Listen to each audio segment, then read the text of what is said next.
In the middle of Australia's remote outback, they're building a power line, not to connect cities, not to power local homes, but to send electricity over 4,000 kilometres to another country. It's called the Australia-Asia Power Link, a $22 billion cable stretching from the desert, under the sea, all the way to Singapore. And here's the wild part. None of that power is for Australia. This is one of the most ambitious infrastructure projects in the world, an international energy pipeline made of sunlight and steel. So why is Australia building a power line for someone else? How do you even lay the world's longest undersea cable? And what happens if this whole thing doesn't work? This whole project hinges on one thing: two countries with nothing in common except a need for energy. At one end, you've got Australia's Northern Territory, vast, empty, blisteringly hot.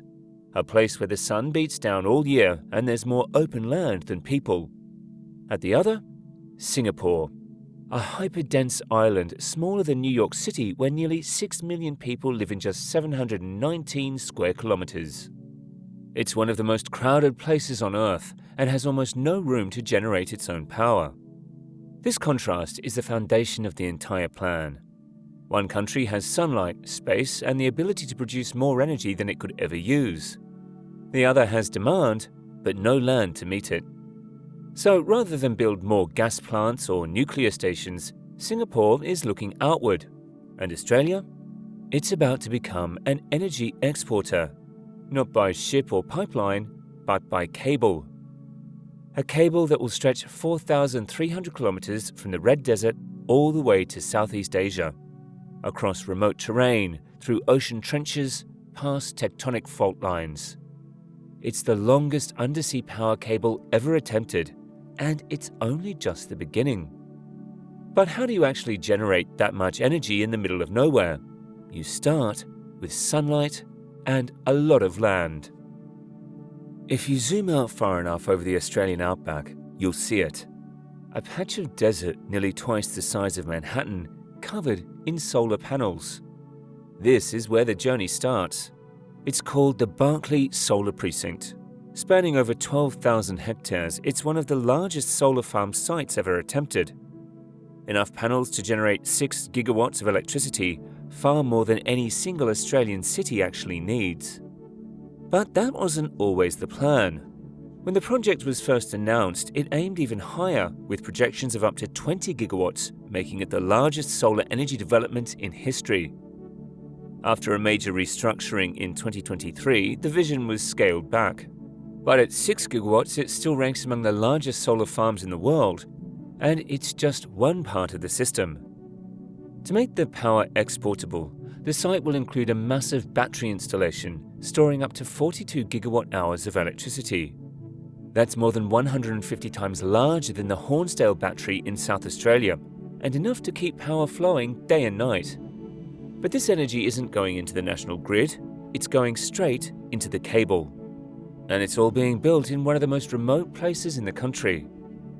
There's no city nearby, no port, just dust, heat, and a logistical headache the size of a small nation. Even getting construction crews and materials to the site is a challenge. There's no existing infrastructure here, because until now, no one ever had a reason to build anything here.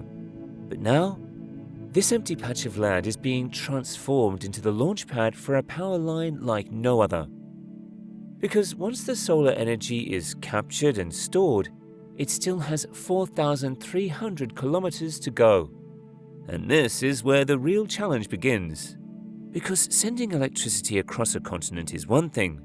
Sending it across an ocean, that's something else entirely.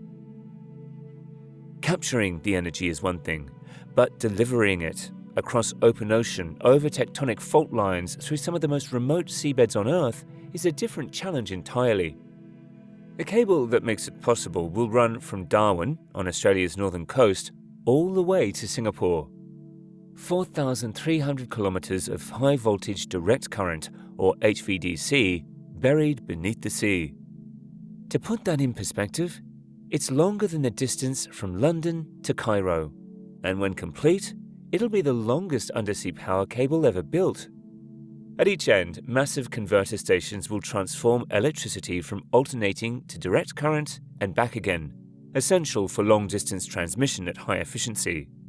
And what's moving through that cable? Roughly 1.75 gigawatts of continuous power, enough electricity to supply more than 1.5 million homes, delivered silently through a single artery beneath the ocean. But this isn't just long, it's heavy. Each kilometre of cable weighs between 100 and 130 tons, built from a copper core wrapped in insulation, shielding, and armoured steel casing. The installation cost? Around $3 to $5 million per kilometre.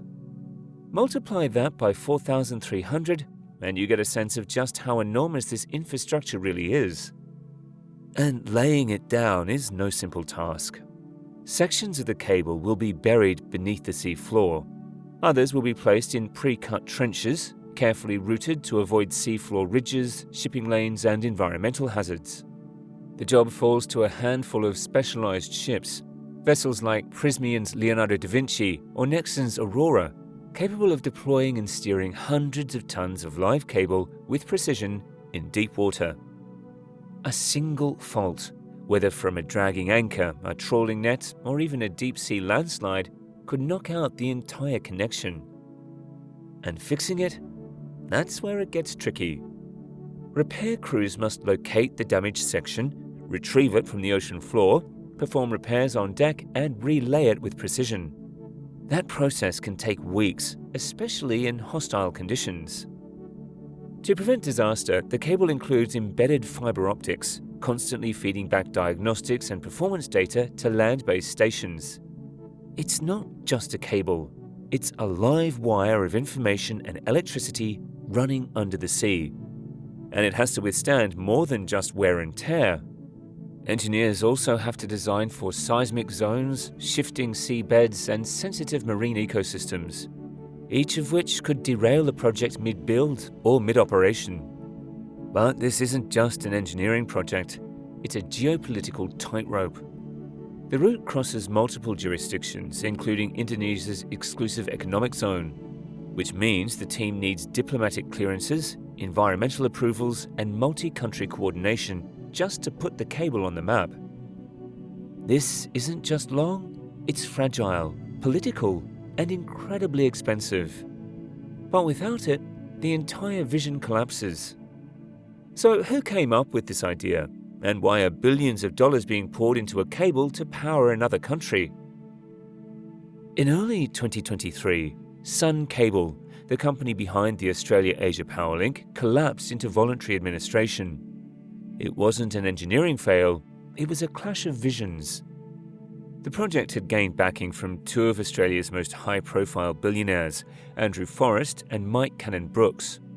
But reports suggest the two disagreed on priorities, how fast to scale, what to focus on, and where the project should ultimately go. Forrest exited, and Cannon-Brookes Grok Ventures took full control, restructuring the plan, scaling it back from 20 gigawatts to 6, and focusing on feasibility. Now, 4 gigawatts will go to Darwin and 2 gigawatts will be exported to Singapore, first by overhead transmission lines, then via the longest undersea cable ever attempted. The price tag? Around $22 billion. And it won't be funded by one person. While Grok Ventures is continuing to fund early-stage development, the project will ultimately need a mix of private investment, infrastructure funds, and potentially government support, similar to how other global interconnectors are financed. Many thought the collapse would be the end. But by mid-2024, the rebooted project had secured major environmental and planning approvals from the Australian government, clearing a key hurdle. And while the scale has been reduced, the vision hasn't been abandoned. The Barclays site is still large enough to expand in the future, possibly back towards its original 17 to 20 gigawatt target if demand and political momentum align. It's no longer the world's most extreme energy idea, but it might be the one that actually gets built. This project isn't just about Australia, or Singapore, or even solar power. It's about something bigger. Can electricity be traded like oil? Can one country's sun power another country's economy?